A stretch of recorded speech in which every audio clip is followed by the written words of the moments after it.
welcome to Bourbon with a Taste of Military History, our second episode. My name's Clem Pappin. I'm the host, I'm the inventor, I'm the creator, and I'm the guy behind this visionary video challenge that we're taking. Once I want to tell you a little bit about myself. Once I retired from the Army after 37 years and the Little Rock Police Department after 23 years, I just started kind of branching out on some things. And whereas I've not always been a bourbon drinker, you know, of course, just like anybody else, started off with beer, you know, vodka is always good, you know, especially for the summertime. But I really got heavy into wine for a while there, especially the cabs. I'm a huge Cabernet lover. I started drinking bourbon. Somebody one day just said, here, try this. And I really started off with Weller's Bourbon was my favorite go-to bourbon. Of course, I've expanded since then, and I like to try a whole lot of different bourbons, and I thought we would go ahead and, since I'm retired now, and try new things, that we would do a YouTube channel, because that seems to be the thing to do with these younger people. For everybody, it's just, you can find anything on YouTube. So I kind of was watching some channels and got excited about it and said, you know, I can do this too. But I wanted to put a little twist in it, because not only do I enjoy bourbon, I'm a huge military history fan. I was a history guy anyway. I have a master's degree in history, and just decided that I needed to share my passion of military history with people. And I think the best way to do it is by sipping a bourbon and talking a little bit about different historical things, and in no various order, no chronological order, nothing like that, just whatever comes to mind, and we could enjoy both at the same time. So with that being said, sit back, enjoy. Please subscribe to the channel, even if you don't like it. But it's not a big deal. I'm not getting paid anything for this. I'm not getting free bourbon from anybody. If anything, my wife's a little upset with me right now for buying stuff just to do this. But it's something I want to do, and in my retired time, I think it'll be a lot of fun. I think we can have a good time doing it, and I think you guys will enjoy my personal opinion on the bourbons that I'm drinking, and my slant on different things with military history, the books that I review, and some other little things that we're going to do, and all that. So disclaimer though, right off the bat, I am not a bourbon expert. I've not been to any bourbon classes. I've not, you know, I've been in Kentucky, I've been to Louisville, I've been to a couple distilleries to learn about the process somewhat, but I'm not an expert. I will not be like some of the channels out there that can tell you everything there is. What I'm going to do is, though, I'm not going to just blindly say, hey, this tastes good, and drink it. We'll go to their websites on my iPad here, and we'll talk about what you're supposed to taste, you know, and what the website says about their type of bourbon. Now, you're probably wondering why this is my second episode, when you haven't seen the first episode yet. Well, the first episode was filmed in September in Upper Michigan. I'm from the Upper Peninsula of Michigan, a small town called Ontonagon. And I wanted my first channel to be filmed up there, my first episode, because I wanted to talk about copper mining and the impact that the copper mining in Upper Michigan had on the Civil War, that we had, the battle of the Civil War. And consequently, my father, who retired from working underground in a copper mine up there, and my Uncle Joe, who is an expert and has written several novels, several books about the ancient mines in Upper Michigan, were both available because I was up there visiting. So I sat down with them, and we did a segment on 3 different mines up there, and we talked about it. But since it was the first one, went a whole hour. We didn't do much bourbon. We did tie some bourbon at the end, but we talked more about copper mining, and we really need to re-edit that and narrow it down to about 30 minutes, maybe add a couple more things. I thought my father and my Uncle Joe did a great job, but I did not think that that should be the first one we put out. So I thought the very first one we should put out should be just mainly me talking to you without a guest, because I will have guests in future episodes. And what we would talk about today would be bourbon, of course, some bourbon that I picked up in New York, my very first trip to New York City. We'll talk about that here in a minute. And then Desert Shield, Desert Storm. You know, back in the 90s, I actually went to combat with the artillery unit, the 2nd to the 142nd Field Artillery Unit from Arkansas. And we're going to talk about my experiences and what we did in Desert Storm. Some things you probably didn't hear about, wouldn't hear about, you know, personal experiences like that. No political stuff. You know, I'm a soldier. I go where I'm told to go, or I did. And, you know, and I fight, you know, the battles that the country wants me to fight. Don't care about the political agenda. As long as it's a lawful order, we're good to go. So let's get started, and we're going to talk about the first bourbon. So the first bourbon, basically what happened was I was in New York City for the first time, and I'd never been to New York City. My wife, though, had, and she was taking me around, and I told her that one of the things that I wanted to do in New York City, besides all the touristy stuff, was to find a rather large liquor store and look at what kind of bourbon they had. So I searched around, went to a couple, and was really not impressed with what I was seeing.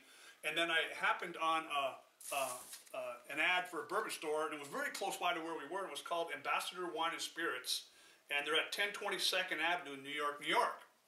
So we took an Uber over there and went inside, and man, they've got a great selection there.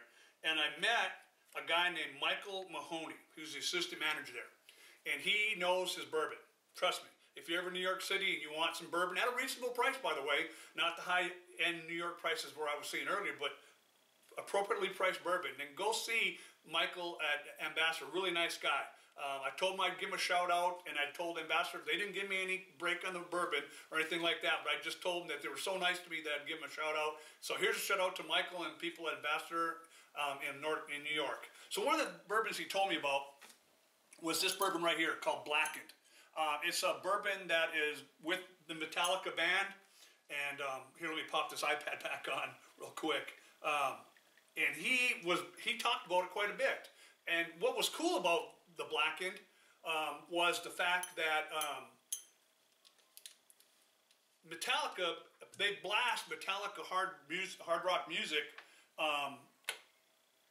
in the warehouse where they are in the barrels to give it to make the barrels do something. So I was a little skeptical about that, but I said, you know what? I said, let me do a little research on it. So I went on the internet like anybody else would do and talked about, you know, movement of liquid and the changing of molecular structure based upon sound. I know it sounds really complicated, but really it's not. So basically what happens is that the music causes the liquid to move around a little bit, causes it to seep in to the cracks of the barrel better, and brings up a little bit different taste. And it tastes really good. So I went ahead and bought the bottle, and as you can see, I've been partaking in it already. I'm not one of those bourbon drinkers that will show you a picture of a wall full of bourbon and never been touched. I drink my bourbon. But the whiskey itself, let's talk about it. One of the things on the website, it says it was born in a cask forged by sound. A truly unconventional whiskey of uncompromising quality is what they say on the website. It's a collaboration of bourbon, rye, and whiskeys. It's the way they say it, I'm going to read this verbatim so I don't make a mistake. It's Blackened is the marriage of the finest bourbons, rye, and whiskeys, hand-selected by Dave himself. Each of the whiskeys offers unique flavor that play a key role in the final spirit. Predominantly bourbon, the sweetness of Blackened pairs perfectly with the savory spice offered by the high rye composition. And so Dave chose the whiskey black brandy casks. It's an added apricot note that plays perfectly alongside the honey and caramel tones of the pre-finished spirit.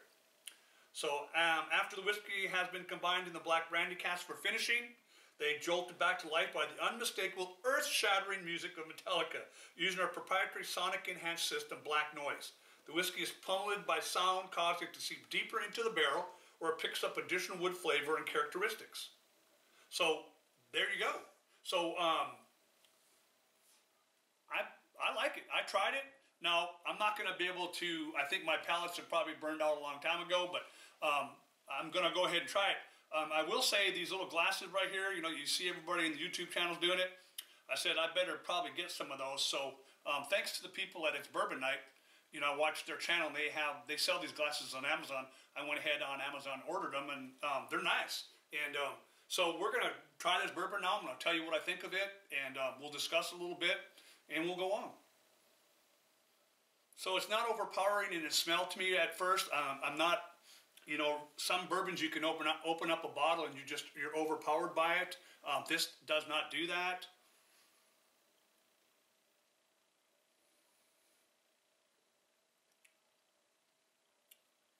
See, I get that taste that you get on which I like, not a bite, but you know, something that kind of explodes a little bit inside your mouth. I'm not probably qualified enough to say that I can taste the apricot or any of that kind of stuff, or the cask from the thing. I just know that it comes onto your tongue a little bit. You get this initial flavor, and then it kind of like heats up a little bit inside you and gives you the more full flavor. And as it goes down into you, you can feel it going down, and it's just a great feeling. Like I said, I can't sit there and tell you that, all the jump words that are probably used by the other people that do these channels. Those people have all been to school. They've been to bourbon school where, they teach you how to do each one of them.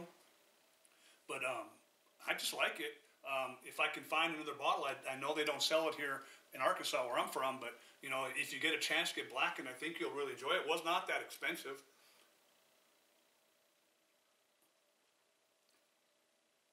See, the second taste, pretty much the same. Does not take away anything at all. So it's darn pretty good. Now, I'm not that super guy that, it has to be so strict to rules about bourbon drinking. I want you guys to understand that when I'm talking, we're going to talk about the way I like it. The way I like it is in a tumbler with an ice cube. I like a little bit of water to break off the flavor for me. Sometimes I'll put even more water in if I just want to be able to sip on it for an hour or two, which I like to do in the evening sometime, is just take the bourbon and then just let the ice melt in it and sip on it. So let's see what it tastes like after it's been exposed to a little bit of water. See, the one thing the water changed instantly is you don't get that initial bite.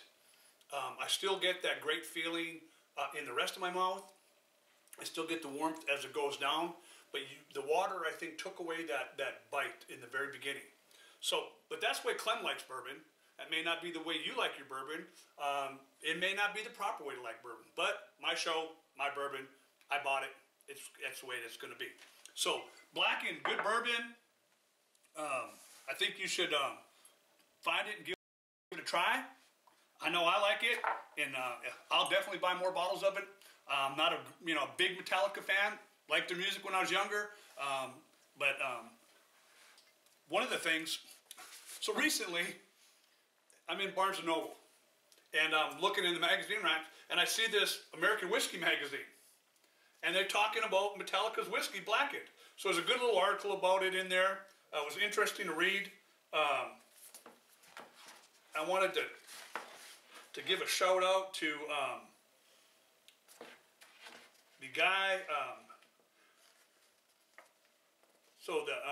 Dave Pickerel is the guy that did this with this bourbon. Never met the man, but from what I understand, he was a bourbon guy. He has done several very, very well-liked bourbons, and I think he hit another one right here with Blackened. So there you go. There's Blackened bourbon. We're going to sip on it here while we start talking a little bit.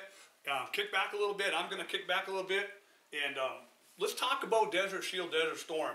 A big war that the Americans fought against the Iraqis in '90 and '91. But we're going to talk about my experiences in it. At the time of Desert Shield, Desert Storm, I was actually a detective with the Little Rock Police Department here in Little Rock, Arkansas. A part-time soldier with the Arkansas National Guard. Recently, I had just moved units and had moved from the 27th Rock to, I got asked as a second lieutenant. I was just a second lieutenant. I took my commission late in life. I'm what they call a Mustang. I was an E6 staff sergeant in the Army, and they sent me to Officer Candidate School, OCS, to become an officer. So I was older. I was 30 years old at the time, so I was brand new second lieutenant. I did a little bit of time with the Rock, the 25th Rock. In fact, I actually went to Korea with them and did a mission over in Korea with them. As a second lieutenant, came back, and the commanding general for the 87th Troop Command decided that he wanted me on his personal staff. I was a nuclear, biological, chemical warfare expert. So the war was picking up, and they were starting to activate units. And General Wisely we had a staff meeting. He called everybody in, and one night, I think it was the night before drill on a Friday night, and we were in the conference room there at headquarters, and all the staff officers there. Of course, I'm the second lieutenant. I'm the young guy there. Everybody else are majors and lieutenant colonels. And probably a smattering of a couple captains that were there, but most of them were a lot higher ranked than I was. And General Wisely said, we're starting to have units from the 87th Troop Command called up. Like, I think the 148th Evac Hospital was called up. I think one of the trucking companies, 1123rd Trucking Company, was called up. And he said, I need to know my staff members that if they need to be filled with officers, that all of you would be willing to go. He said, by show of hands, I want to see everybody that, will volunteer to go if asked. So we all raised our hands. I mean, the general's, you're not going to say no. Well, the funny thing about it is, I'm the only one that went. The rest of those guys never went. It was just me that went to combat. I'm actually, that same weekend that this happened, I'm over assisting the 148th Evac Hospital with their nuclear biological chemical stuff, making sure their masks were fitted properly, making sure they had all the equipment that they needed, because we were worried at the time that Saddam Hussein was going to employ chemical weapons because he had a large arsenal of chemical weapons, and so we thought this was going to be one of those things where you had to know how to don a mask and how to put your protective suit on and all those kind of things. So I was actually helping the doctors and nurses down there with that the whole weekend. So in the middle of that, I'm down there in their supply room, getting masks fitted and all that for the nurses. And one of the officers comes up and says, hey, I think it was Colonel Haltom. He said, hey, you need to go up to the hill, which is where our headquarters is at in Arkansas, and see them. They want to talk to you. I said, okay. I don't know why. I've never been up on the hill. I'm just a second lieutenant. I don't know what they would want with me. But they did call me up there, and I went up and I met with the personnel guy, and he said, Lieutenant Papana, you're going to combat. And I said, all right, I'm going with the 148th, right? He goes, oh, no. You're going with the artillery unit, 2nd 142nd, and you need to be in Fort Smith, Arkansas at 0700 in the morning, ready to go. So Fort Smith is about 140 miles from Arkansas, from Little Rock. So I said, really? He says, I said, I'm not an artillery guy. He says, no, you were asked for by Colonel Wofford, the battalion commander. You're going as the chemical officer for the battalion. I said, roger that. So I reported the next morning to Fort Smith, to the Armory, with the 2nd and 142nd. Didn't know a single soul there. Got integrated very quickly with them. Spent the weekend with them. Got my stuff. Came home. I think I had a couple weeks to get my affairs in order. Shut some things down at the police department. Passed my cases off on to some other detectives. And then reported to Fort Smith. We stayed at Fort Smith for a few days. Doing some paperwork and stuff like that, getting ready. They loaded us up on buses and they took us to our demob station, or our mobilization station, which was Fort Sill, Oklahoma. Got to Fort Sill, Oklahoma, and started training up, getting ready to go to combat. One of the funnier things that happened while we were, the training is inconsequential to talk about, but one of the funnier things that happened while we were there was, being the second lieutenant, I was the youngest staff officer. I was not the youngest guy, I was the junior ranking staff officer. And we went to the Oak Club on New Year's Eve, which is tonight. We're filming this on New Year's Eve tonight. And we went to the Oak Club, and one of the older officers was going to take us out, and his staff in the operations tent, because I was part of operations. And we were going to celebrate because we were getting ready to ship out. So he bought a platter, like that you carry your food on, a big old giant platter. And he bought a platter of tequila shots. And he said, he brought it over there, and there was about 6 or 7 of us. And we started toasting. Well, every time you toasted, you had to take a shot. Unknowns to me, well, later, it got a little bit of hand because people were buying pitchers of beer, throwing them on the floor, and we were doing slides, body slides through there. MPs came and told us we had to leave. They didn't arrest anybody because they knew we were going to combat. But I was hammered. And a couple of the other officers were too. We were bad. I still to this day cannot drink tequila straight. But the next day, a couple of the officers, I went to work, but I was in bad shape. And a couple of these other officers that were there and had drank, I thought as much as I did, were fine. They were fine. And I said, how are you guys not affected by this? They go, you're such a dumb shit, Lieutenant. They said, we were throwing those shots down on the floor. We knew what he was doing. I said, oh crap, that's what I should have done. So, you know, that was one of the funny things. So we shipped out. We flew in a 747 over to Bahrain, and we flew into Saudi Arabia. Landed there. Of course, no transportation for us. Okay, so like I said, we landed there. You know, we get off the airplane. It's 115 freaking degrees outside in January. But it's hotter than crap, but we have no transportation. The people that we had sent on the advance party apparently had gotten their wires crossed about what time our plane was landing. So we just sat out there for about an hour. These buses came and picked us up. And they took us to this very nice apartment complex. Huge high-rise towers and apartment complex. And they called it Khobar Towers.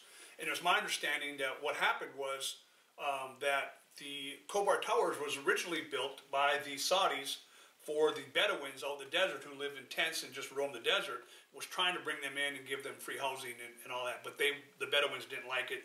They preferred to just stay out in there. So they gave us these things. So we occupied this one building, you know, so many people in each apartment and all that. The biggest problem with that was, you know, why we were waiting for our equipment to come in. We arrived much earlier than our equipment did because our equipment was being shipped over on boats. Was that we were being attacked by Scud missiles every day. 2 or 3 times a day, missiles would come in, whereas they weren't very accurate. You know, they were setting a distance on them. You know, they were coming. They were enough that we would be under alert. And you're sitting in a high-rise apartment complex waiting for it to get hit by a missile and collapse. Our battalion commander, after 2 or 3 days of this, finally decided that enough was enough. We knew where our staging area was in the desert, so we loaded up what we could and put everybody in buses and took what we could and just headed out to the desert. You know, obviously not the best living conditions out there. You're living in a tent and all that, but, you know, much safer, not worrying about the dang towers collapsing on you. So we went out in the desert and we established a base out there near a city called Hafr al-Batin, and just started getting ready. Actually, what we were doing was just doing what we could, waiting for our equipment to come in. I'm telling you, man, this is good bourbon. I need to find out where this stuff is from because, dang, it's good. So one day, remember, I'm the second lieutenant. I'm the youngest officer in the group. You know, battalion's 600 people, 700 people. The colonel calls me into the operations center, what we call the TOC, Tactical Operations Center. He says, Lieutenant Papineau, I've got an assignment for you. You're going to take a group of around 100 soldiers and you're going to go down to the port and you're going to recover all our equipment and you need to get your butt back here with it because they're holding up the war waiting on us. I said, Roger that, sir. Who's going with me? You're in charge. You can handle it. Take care of it. He said, you guys are flying out tomorrow from KKMC, which is a Saudi Air Force base, which was about 20 miles away from us, and on a C-130, and Captain Cope will meet you down there and take care of you. I said, Roger that, sir. Next morning, got up, got on the plane, flew down with a group of Oklahoma guardsmen who were with us, flew down there, got to the port, and started offloading our equipment. I thought everything was going smoothly. Finally got everything off. Got the thumbs up from the harbor master that our boat was unloaded, that we had all our equipment. So I kicked the convoy off, told them to get back to where our staging area was. And I had a couple of loose ends I had to tie up there in Saudi with, you know, signing some paperwork and stuff like that. So I did that. As I'm driving back with my driver, we stopped at a rest area. There's a mandatory rest stop that you had to stop at. Hey, Hunter, cut. Come tell me where I'm at on the time. You're going to have to edit this out. That's fine. 3:40. Yeah, but I want to know about my bar. Is it still? It's still the same. Okay, you need to stay here and watch this now. So we stopped at this mandatory rest stop. It's military police make you pull in there. It's just to check on your welfare. And I looked over there, and there is, because, you know, each truck was driven, because our guns are 8-inch guns. They're huge track guns. You can't drive them. I mean, you drive them in the desert, but you can't drive them on the road, especially as far away we were. We put a Saudi driver, they had contract drivers, and I put a guard in the truck, loaded M16 rifle, and told him he's got to keep an eye on that equipment because, you know, the guy's driving the truck. Well, I look over there in the parking lot, and there's one of our big 8-inch guns sitting on the ground, or on the trailer on the ground, and one of our soldiers just standing there watching it. So I go over and I ask him, I said, what's going on? What are you doing? He goes, the driver just got tired and said he wasn't going to do it anymore. He dropped it off and left it here, and I've been sitting here ever since. I said, okay. So we arranged for another truck and got it loaded up and drove on in and got everything there. So getting ready to go to combat, because what they said was true. General Schwarzkopf was holding off the attack until we were able to shoot our artillery. We had 8-inch. We were a big part of the original artillery prep of the battlefield. So they were actually waiting on us. So they were pushing us pretty hard to get everything ready. Well, I thought we were getting ready to go when the colonel calls me in again. Colonel Wofford calls me in again and says, Lieutenant, I sent you down there to the port to get all the equipment. You came back without all the equipment. I said, no, sir. I said, we got all the equipment. The guys told me they had every bit of the equipment. He goes, no, a battery does not have their maintenance truck with all their tools and parts, and we can't go in, we can't do nothing without that truck. So I said, well, I guess, why don't they go down and get it then? He goes, it was your job to get everything. You're going down to get it. Here's the 2 guys from Alpha Battery, and they're going to be able to drive it back. You need to go down there and find that damn truck. So they gave me a commercial vehicle, a Suburban of some sort, and we ripped on down there all the way back to the port. And I drove right straight to the port and went straight to the MPs. And I said, listen, I'm looking for a truck. And they go, is that your truck right there? And I said, holy crap, yep, that's our truck. He said, we just arrested 2 guys that they were using it as a car, driving it around town and buying and going to stores in it and all that. And I said, that figures. So apparently during the transfer from the boat onto the dock, somebody had gotten into one of our trucks and took it. Well, we loaded the truck up, went in, and we were there and able to do the initial part of the battle and went into combat. So my job changed because the chemical threat actually lessened because of some earlier things, and we found that the Iraqis were not using chemical weapons on us. So the colonel gave me a mechanized armored personnel carrier, what we call M113. It comes with a 50 caliber machine gun and a driver, a radio man, and my sergeant. And we I became in charge of the reconnaissance mission for the battalion. Basically what my job was to do was get the coordinates on the map for the firing position, the next firing position of the battalion, secure that area, and make sure that it was safe for the battalion to bring their guns in so they could start firing. And I would do this every day. So about 2 or 3 o'clock in the morning, we would leave out in pitch dark. We had a little thing called a slugger. We called them sluggers back then. They're like a handheld GPS unit, but this was back in the 90s. There was 8 satellites up there, and if you could hit 4, then you knew you could get within 50 meters of your target. So I would get the coordinates, and we would leave about 2 or 3 in the morning, real dark, no headlights, nothing like that, and just drive with that. I took one Humvee with a 50 caliber attached to the back of it with an officer and 2 enlisted from each battery, Alpha Battery, Bravo, and Charlie Battery. And we went out in the desert and secured our firing positions. The very first day of the war, we fired in. I had to go do a position, and we got to the position. It was weird. It was kind of a foggy morning, kind of weird looking. You know, I mean, if the Iraqis were going to attack me with tanks, there's nothing we could have done. The little armor on that 113 would not stop a tank shell. All we had were 50 calibers and personal weapons. So out of the fog, we're securing this position, and out of the fog comes about 600 to 700 Iraqi soldiers, and they had their hands held up and their weapons held up, and they were surrendering to us. Now, we were not prepared for prisoners.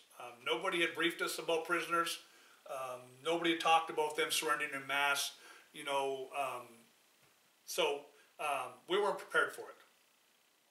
So basically, all I had them do was I had them drop their weapons. A lot of them needed water. We had extra water, so we were giving them water.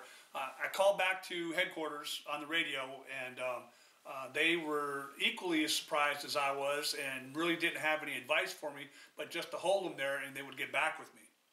So about 30 minutes to an hour later, they got back and said, hey, tell them to follow your tracks back and they will be met and picked up. I said, roger that. So we made sure that they were taken care of and we pushed them on their way and took their weapons away from them and told them to follow the tracks and they left. Our unit moved in that morning and when they got there, you know, I went to sleep. That's when we got to sleep was during when they were firing. So when I got my next position, this is kind of a weird one. This is kind of the only time we took any casualties was the next day, second day of the battle. We fired into a position on I believe the 25th Iraqi Infantry Division, who were open troops in trenches. And so we were told to go to this position. Now normally when you fire artillery, they don't have you go to the area that you fired in. There's a bunch of different reasons for it, but it's just not necessarily good for you to go back into an area, unexploded munitions, you know, dead people everywhere, you know, damage everywhere. Why would you want to go to that position? But for some reason or another, we were tasked to occupy an area that we just fired into. So we got there that morning in the dark and secured the position, radioed back to headquarters and said the position's secured. You know, we couldn't really tell. In the desert, if you've never been in the desert, there's really nothing to break up the darkness. So it's like black, just pitch black. You can't even see in front of you. You can't see your hand in front of you. You know, when we were when we had our base set up, we had to string wire or rope from tent to tent because at nighttime guys would get lost and wander in the desert. We'd have to go find them. So it's that dark. There's stars up there, but if there's no moon, it's dark. It's really dark. So we didn't see anything until the light, till first light came on, and the unit started moving in about first light, and we started noticing. First of all, we noticed all the damage that we had done to these troops in the open with our 200-pound shells. It was pretty devastating to them, but there was a lot of shiny purple things. They're shiny with a curve to them, and they had purple gel in them. You know, never seen one before. You know, but first thing you're told in the military is don't be picking stuff up off the field, ground. Just leave it there. So, didn't think too much of it until they started going off. Unfortunately, some of our soldiers thought they were neat to look at, and they grabbed them. And what they were was we were firing a munition shell. When you're firing at open troops, you're not just going to fire a shell that you would break a building with or whatever. Your fire was called DPICM, you know. And basically, it's a shell that at a certain distance above the ground, it opens up and it spreads all these little bomblets out, and they're spread out over an area, and the bomblets fall out, and they hit the ground, and they explode, little tiny bombs. And that's what these were, but they were designed for Europe, for hard ground, for the Russians, to hit hard ground, not sand. So a lot of them didn't explode. A lot of them did, but a lot of them didn't. So a couple of our soldiers picked them up and they blew up.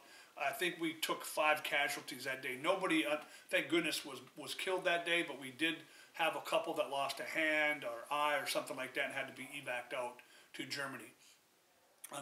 Thank goodness the commander got on the radio and got us out of that area very quickly. We moved to another area nearby and spent the night there.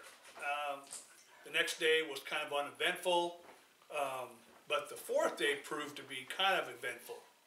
So I'm going to stop it right now to recharge my battery, and we'll get into that later. And we were getting ready to disembark my 113 and go check this tank out. The S3, or the major, radioed me and said, "What are you doing?" And I said, "Well, the tank hatches down.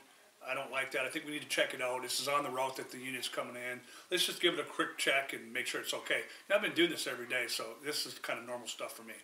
He goes, "Lieutenant, we don't have time for this. It's our job to get where we're going. There's nobody there. You need to just move on." I said, "Sir," I argued with him for a minute, but you know, when a major tells you to do what you do, you do. So we boogied on. We're driving down the desert. We're in the middle of a desert. And there's a building I see a concrete building coming up, and there is a stop sign. There's a stop sign in the desert. So we stopped, because that's what we do. Well, there was an AK-47. We all had picked up our own weapons by then. You know, we had, gotten our own weapons, and I, in fact, sealed my M16 up, and my weapon I was using was an AK-47. There was an AK-47, looked like a nice one laying in the middle of the street. Well, I'm looking at it from up in my cupola of my 113, where I'm manning the 50 cal, and Dallas jumps out of the Hummer that he's with the Major, and he runs out to get it. Well, when he did that, 5 Iraqis with their AK-47s piled out of the building, and I really thought they were getting ready to shoot poor Dallas. So I, charged my 50 cal, pointed at them, and they heard it, and they all threw their guns to the ground and screamed that they surrendered. Dallas was holding his 50 cal or his new AK-47 with wide eyes, but he was okay. So we took care of those prisoners, and we moved on to our position. Well, I'm sitting there in our position, and I see, I'm looking in binoculars back where we were coming from, and I could see that the battalion was moving in, convoy coming in. All of a sudden, from behind us, I hear boom, boom, boom, boom, boom, which is the sound of artillery. And I'm going, this is behind us. I'm going, who are they shooting at? Next thing I know is there are puffs of smoke over my artillery battalion coming in. So I get on the radio, and I'm screaming, well, who's firing? And finally, one of the guys got through to the British, and said, check fire, check fire, check fire. But they fired again and missed again. Thank goodness. What come to happen was that we had been given an improper position, and we were actually in Iraqi territory that had not been cleared yet of Iraqis. So the British forward observers thought we were an Iraqi battalion trying to get out of there. So we were given instructions to get out of there. So the battalion turned around and moved out. As we were coming out, we took fire, small arms fire. We had to return fire. Basically, we had stumbled upon a fuel depot for the Iraqi army, and our infantry had not gone through there yet. Our tanks had not gone through there to clear it. So we got out of there without no casualties, and everybody was good to go. Pretty soon the war ended, and we went on to other things. So that's Desert Shield, Desert Storm, Clem Papner perspective. It was interesting to say the least. I came home unscathed.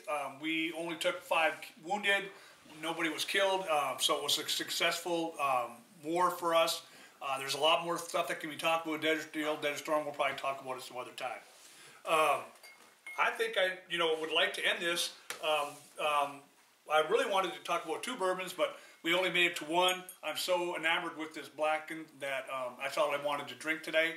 We'll talk about this other bourbon, Black Dirty, at another time. Let's talk about the book I want to review, Whitewater, Red Hot Lead by Dan Bailey. It's a book about Vietnam and with the riverboats. Very good read. I found it thoroughly enjoying.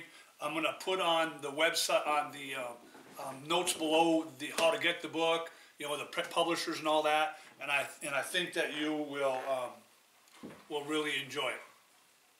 So I'd like to end here talking about the bourbon.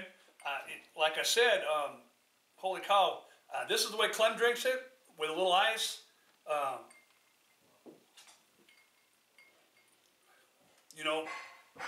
It does not lose its taste. It does. The bourbon glasses that I got from its Bourbon Night, when you're just drinking it straight up with no cooling or anything like that, you get that initial bite. But when you put it with the ice, that initial jolt that you get was not there. It just overpowers your mouth with all kinds of great flavor. I can't for any reason whatsoever think of that anybody would not enjoy it. Here we're going to sign off now. I'm sure that I'll come up with a more clever way of signing off as the episodes get on. But I think the best thing that we can do here is, whether you like it, my channel, or not, if you would subscribe to it, I would appreciate it. If you'd pass it on to your friends, I would appreciate it. This is just something that Clem wanted to do, and I'm going to enjoy doing it. We'll do another episode here in a couple weeks. We'll talk about the Black Dirty Bourbon, and we'll talk about some other military history topic, and another book review.